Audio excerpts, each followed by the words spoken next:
하나님께서 주신 말씀은 출애굽기 12장 29절에서 36절 말씀을 근거로 심판과 구원이라는 제목으로 하나님 말씀 증거하도록 하겠습니다.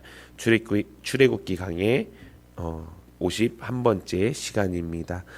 우리가 어떤 일이 일어났을 때 그것이 그 사람에게 끼치는 결과는 다를 수 있습니다. 그 결과가 다른 이유는 마음가짐이 다르기 때문입니다. 사람들에게 혹은 나에게 힘든 일이 찾아왔을 때 어떤 사람들은 그 힘든 일 때문에 낙심하고 포기하고 좌절하는 모습을 보이게 됩니다. 하지만 어떤 사람은 그 힘든 일을 결국 이겨내어서 새로운 힘을 얻게 되는 일들이 있습니다. 오늘 이 말씀, 본문 말씀이 바로 그런 일들이 생긴 말씀입니다. 오늘 본문 말씀이 바로 10번째 재앙, 하나님께서 이스라엘 백성을 드디어 출애굽시키게 하는 그 말씀의 가장 정점인 내용인 것입니다. 오늘 말씀에 보면은 지금까지 앞서서 우리가 말씀을 살펴본 것처럼 이 애굽이 어떻게 행동했고 또 하나님의 백성은 어떻게 나가게 되고 또 그 말씀을 어떻게 이루셨는지에 대한 축약본처럼 그 줄거리의 하이라이트처럼 이야기하고 있습니다. 오늘 이 말씀을 통해서 우리가 하나님의 일을 하나님께서 역사하실 때 우리가 과연 어떻게 반응해서 어떤 결과를 이루어내는지 우리가 알아가는 은혜가 있기를 바랍니다.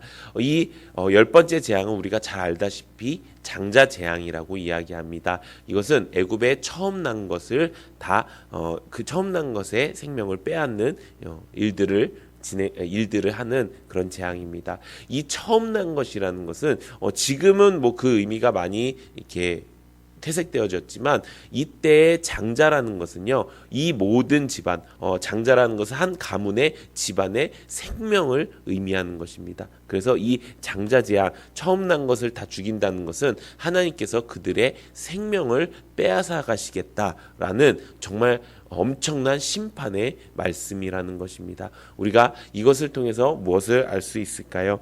하나님께서는 죄인들을 위해서 오래 참으시는 분이십니다. 하나님께서는 우리가 다 돌이켜서 회개해서 천국 가기를 원하십니다. 하지만 그 시간이 넘어선다면, 하나님께서 기다린 시간이 넘어선다면 결국 그들에게 찾아오는 것은 심판이라는 것입니다. 우리가 하나님 앞에 온전히 바로 설 때 가장 중요한 건 무엇입니까? 이 사건이, 나에게 주어진 그 사건이 심판의 사건이 되지 않도록 하는 것입니다. 내가 끝까지 내 고집대로, 내 생각대로, 내 마음대로 하다가 결국에 이게 심판이 되어버리면요, 그때는 우리의 생명을 보존할 수가 없게 된다는 것입니다. 사랑하는 성도 여러분, 우리에게 수많은 일이 벌어진 때가 있습니다. 그것이 재앙처럼 느껴질 때가 있습니다. 그런데 그것을요, 애굽 사람들처럼 반응한다면, 내가 그것을 바로처럼 반응한다면은 그 결과는 심판의 결과가 나타나게 될 것입니다. 우리의 삶은 어떻습니까? 되돌아보기 원합니다. 우리가 하나님 안에 살고 있다고 하더라도 우리의 삶 가운데 수많은 일들이 나타납니다. 그런데 그 일들에 대한 결과가 심판이라면 그것만큼 속상한 일이 어디 있겠습니까? 내가 열심히 하나님을 믿었는데 결국에 천국 갔는데 주여 주여 하는 자마다 천국 가는 게 아니다. 나의 뜻대로 하는 자라야 천국 가는 것인데 내가 너를 도무지 알지 못하겠다. 너는 열심히 믿었다고 이야기하지만 너는 한 번도 내 뜻대로 한 적이 없어 라고 하는 하나님의 말씀을 듣는다면, 그것이 심판의 결과로 나타난다면 그것만큼 어리석고 그것만큼 안타까운 인생이 어디 있겠습니까? 그렇기 때문에 우리가 나의 모든 인생의 결과가, 나의 모든 사건의 결과가 심판이 되지 않도록 해야 된다는 것입니다. 그렇다면 어떻게 그게 심판의 결과가 되지 않게 할 수 있을까요? 그것은 바로 애굽 사람처럼 행동하지 않으면 되는 것입니다. 오늘 본문 말씀에 보면 두 가지 사람들이 나타납니다. 애굽 사람들이 나타나고요, 이스라엘 사람들이 나타납니다. 이 애굽 사람들처럼 산 사람들은 어떻게 됩니까? 애굽 사람처럼 심판을 받게 되는 것입니다. 반대로 이스라엘 백성들은 어떻게 됩니까?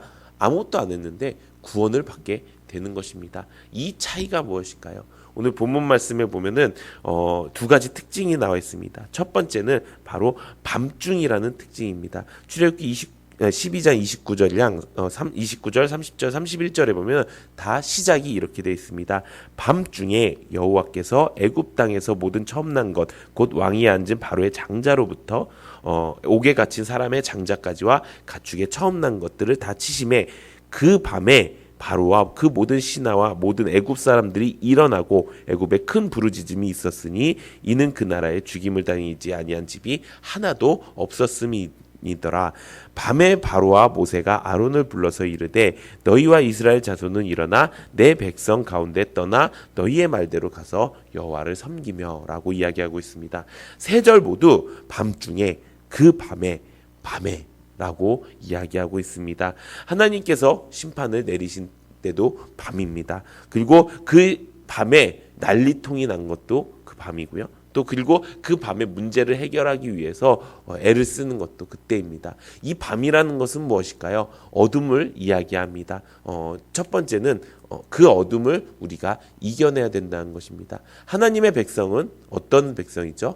빛의 자녀들입니다. 하나님의 백성은 밤이 되어서도 하나님의 백성답게 살아야 한다는 것입니다. 우리 인생 가운데 밤이 찾아옵니다. 어떤 일든 밤이 찾아옵니다. 밤에는 잘 보이지가 않습니다. 잘 보이지 않으면 어떻게 될까요? 내 맘대로 하게 되는 것입니다. 내가 아무도 못 본다고 생각을 하는 것입니다. 하지만 밤이 찾아올 때 정말 빛의 자녀처럼 살아가는 것, 그것이 애굽 사람처럼 살지 않는 방법입니다. 여기서 이스라엘 백성들이 그때 어떻게 합니까? 이스라엘 백성들은 반대로 하나님의 말씀대로 이루기 위해서 발교되지 못한 반죽, 이것이 무엇이죠? 무교병이죠. 이것을 가지고 그릇을 옷에 싸서 어깨에 매니라. 하나님께서 말씀하신 것들을 긴박하게 알아듣고 내가 이것을 저번에 저희가 말씀했던 것처럼 무교병을 만들어 먹는 이유, 신속하게 움직이기 위해서 내가 이것을 하나님의 말씀을 듣고 언제 하나님의 말씀이 이루어질 거라는 것을 우리가 기대하면서 또 기다리면서 신속하게 움직일 수 있게 그렇게 한다는 것입니다. 똑같은 사건임에도 불구하고 그 반응이 어떠냐에 따라서 그 결과가 전혀 달라진다는 것입니다. 우리가 이렇게 알 수 있듯이 우리에게 다가오는 사건들 가운데 애굽 사람처럼 반응하지 않는 우리 모두가 되기를 바랍니다. 우리가 두 번째는 이것입니다. 애굽에 있을 때, 우리가 세상에 있을 때는 우리가 바른 것을 볼 수가 없습니다. 이 사람들은 이 열 번째 재앙이 올 때까지 이 사실을 몰랐을까요? 어떻게 하면은 이 안에서 벗어날지 몰랐을까요? 아닐 것입니다. 10번째 재앙이 일어나는 그 시기 동안에 이들은 알고 있었을 것입니다. 지금 왕 때문에 지금 이런 일이 벌어지고 있어. 지금 우리가 어떻게 해야 될지 그들도 바보가 아니기 때문에 다 생각하고 결정할 수 있었을 것입니다. 그럼에도 불구하고 어떻게 합니까? 끝까지 애굽에 남아 있습니다. 만약에 이들이 돌이켜서 성경상에는 뭐 하나님의 뜻이기 때문에 그렇게 되지 않았지만 만약에 이들이 정말 하나님께로 돌이켜서 바로 왕부터 하나님께로 돌이켰으면은 과연 이 재앙이 일어났을까? 물론 하나님의 섭리하신 가운데 어떤 방법으로든 이루어지긴 하겠지만 이들이 만약에 그렇게 했었더라면은 정말 이 정도까지 이 생명을 빼앗는 이 나라의 모든 생명이 무너지는 일들까지는 일어나지 않았을까라는 생각을 합니다. 그래서 우리가 이 애굽 땅에서 벗어나야 우리가 바른 반응을 할 수 있다는 것입니다.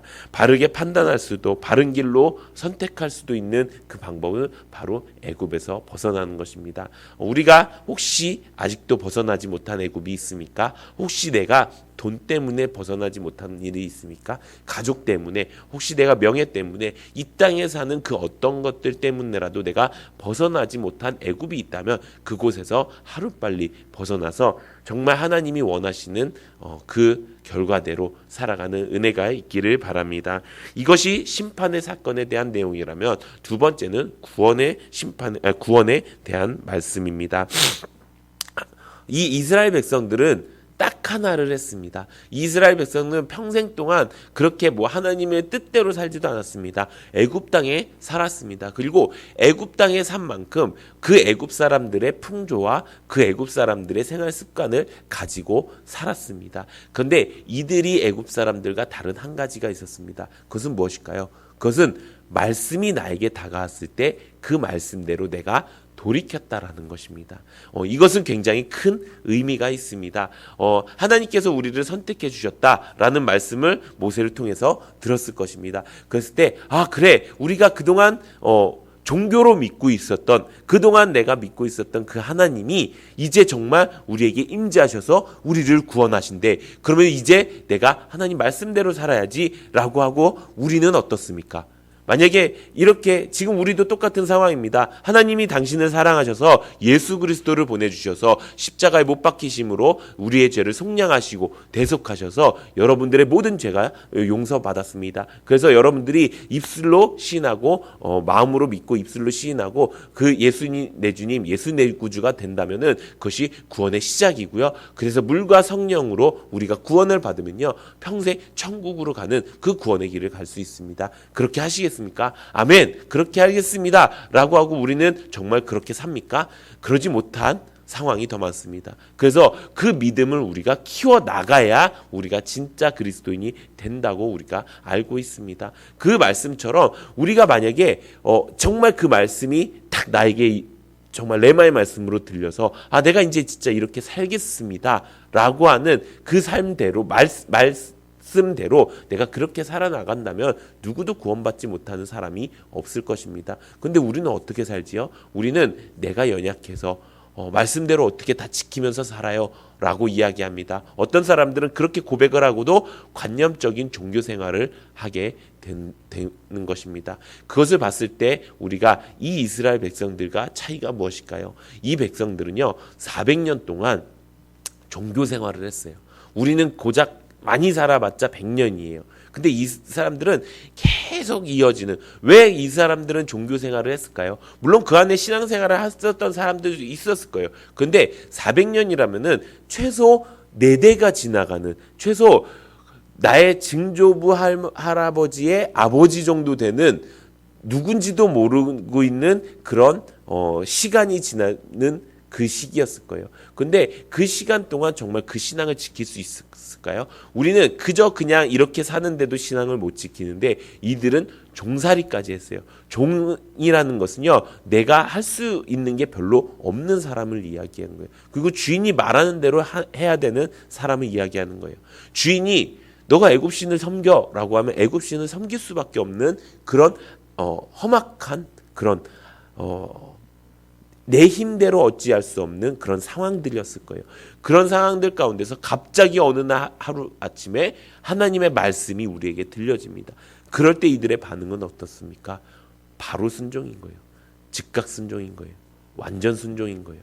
만약에 이들이 한 사람이라도 어떻게 밖은 어떻게 되고 있나? 그래서 그 문설주를 넘어섰다라면, 아니 몇 사람이라도 그 어린 양의 피 내가 어떻게 잡아서 그 어린 양을 어떻게 잡아서 우슬초로 어떻게 묶음으로 해서 어떻게 그것을 인방과 설주에 발라서 내가 어떻게 하나님 앞에 온전히 바로 설지, 그렇게 하지 않고 그 어린 양 말고 지금 우리 집에 어린 양이 없는데 그 좀 늙은 양은 안 되나 싶어서 그렇게 하나님의 말씀에 거역했다라면은 어떻게 됐을까요? 하나님의 그 구원의 사건이 이들에게도 심판의 사건이 되었을 것이라는 것입니다. 하나님께서는 어떻게든 역사하시는 하나님이십니다. 하나님께서는 예전에도 계셨고 지금도 계시고 앞으로도 계실 것입니다. 그래서 우리의 모든 것들을 아시기 때문에 우리의 그 삶이 바르게 가게 하기 위해서 온갖 방법과 수단을 사용하실 것입니다. 그럴 때 우리의 반응 때문에 구원의 사건이 될 그 일들이 심판의 사건이 된다면 얼마나 하나님께서 안타까워하시겠습니까? 하나님께서 그렇게 하시기 위해서 가장 먼저 우리에게 말씀하신 것이 있습니다. 말씀대로 순종하라. 그러면서 하나님께서 본보기를 보여주십니다. 어떤 본보기를 보여주실까요? 하나님께서도 말씀대로 이루시는 것입니다. 하나님께서 잊지 않으셨습니다. 예전에 아브라함과 했던 그 약속을 잊지 않으셨습니다. 너희가 나갈 때, 너희가 종살이에서 나갈 때 그냥 나가는 것이 아니라 풍족하게 하겠다라고 말씀하십니다. 또 그리고 신약 성경에 보면은 예수님께서 오신 이유를 이 출애굽기 사건의 이유에 빗대서 이야기하고 있습니다. 우리 요한복음 10장 10절에 보면 이렇게 기록되어 있습니다. 도둑이 오는 것은 도둑질하고 죽이고 멸망시키려는 것뿐이요 내가 온 것은 양으로 생명을 얻게 하고 더 풍성히 얻게 하려는 것이라. 아멘. 어디서 많이 들어본 말이죠. 양으로 생명을 얻게 하고, 이것이 무엇이에요? 이것이 유월절이에요. 이 어린 양을 통해서 이스라엘 백성들은 생명을 얻게 된 거예요. 그 다음에 뭐라고요? 더 풍성히 얻게 하려는 것이라. 하나님의 뜻, 예수님의 뜻은 이거라는 거예요. 우리에게 있어서 생명과 풍성함을 주기 위해서 우리에게 그렇게 하신다는 거예요. 그래서 오늘 말씀에 보면은 이스라엘 자손이 모세의 말대로 했을 때 그 애굽 사람들이 은금과 폐물을 이스라엘 백성들이 애굽 사람들에게 은금과 폐물을 구했어요. 나의 주인이었던 그 사람들에게 은금과 폐물을 구하는 거예요. 그거 나 필요하니까 나 주십시오. 나 지금 나가야 되니까 그거 주세요. 라고 이야기하는 거예요. 근데 뭐라고요? 하나님께서 어떻게 하셨다고요? 애굽 사람들에게, 이스라엘 백성들에게 은혜를 입히게 하사 그들이 구하는 대로 주게 하심으로. 우리가 이 땅에 살아가는 데 있어서 가장 풍성하게 채움받는 일이 무엇일까요? 이 땅에서 풍족하게 사는 것도 있어요. 하나님께서 주신 복이에요. 근데 이 땅에서 풍족하게 살기 위해서 세상 사람들은 어떻게 살아요? 내가 열심히 해서 살아요. 내가 무엇인가 해서 살아요. 내가 무엇인가 노력해서 이루면서 살아요. 근데 하나님 믿는 사람의 풍성함은 어디에 있다고요? 하나님의 말씀대로 했을 때 풍성함을 얻게 된다고요. 그것이 하나님께서 주시는 하나님의 약속인 것입니다. 같은 일이 찾아왔을 때 우리가 하나님의 반응, 하나님의 백성다운 반응을 할 때 우리는 생명을 얻게 되고 풍성함을 얻게 된다는 것입니다. 사랑하는 성도 여러분, 우리가 이렇게 살기 원합니다. 우리에게 주시는 그 사건들 가운데 그것이 힘들고 어려운 사건일 수도 있고 그것이 생명과 축복의 사건일 수도 있어요. 그 어떤 사건이든 우리가 어떻게 반응하냐에 따라서 결과가 달라진다는 것입니다. 생명과 축복의 사건임에도 불구하고 내가 세상처럼 사람처럼 반응한다면 그것은 심판의 결과가 나타날 것이고요.